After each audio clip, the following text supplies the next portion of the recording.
Зерде қазақ тілі мен әдебиеті пәні әдістемелік бірлестігі. Әдістемелік бірлестіктің тақырыбы білім беруді дамытудың мемлекеттік бағдарламасы негізінде қазақ тілі мен әдебиеті сабағында жаңартылған білім беру мазмұны бойынша бәсекеге қабілеттілікті арттыра отырып, ақпараттық технологияны қолдану арқылы білім сапасын арттыру. Әдістемелік бірлестіктің жұмыс мақсаты бәсекеге қабілеттілікті арттыру барысында тиімді әдіс-тәсілдерді пайдалану, ақпараттық-коммуникативтік технологияны қолдана отырып, оқушылардың білім сапасын жетілдіру.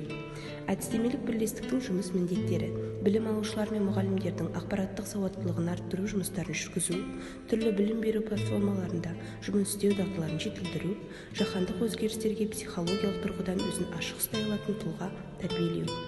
Әдістемелік бірлестікте 19 мұғалім жұмыс істейді. Әдістемелік бірлестіктің жетекшісі Сайрабекова Гаухар Дәулетханқызы, Бегенбаева Айгүл Кабетханқызы, Рахимбаева Айгүл Қыдырбекқызы, Абдраимова Гүлмайра Айтбайқызы, Оманова Гүлзат Төребекқызы, Алдамжарова Құралай Абдриимқызы, Акылова Жанар Аширбекқызы, Сайрабекова Гаухар Дәулетханқызы, Құрманбаева Гүлмира Есімбекқызы, Ешниязова Қойсын Черкешбайқызы, Такибаева Назира Әбілханқызы, Нұралиева Гүлназ Қожахметқызы, Әуинай Бақытгүл, Баятхан Ардақ, Калиева Астем Тұрсынқызы, Шарипекова Салтанат Серікбайқызы, Сайдақов Ерлік Қағазбайұлы, Асамбекова Дариға Шатырбекқызы, Серік Айдана Әділбекқызы,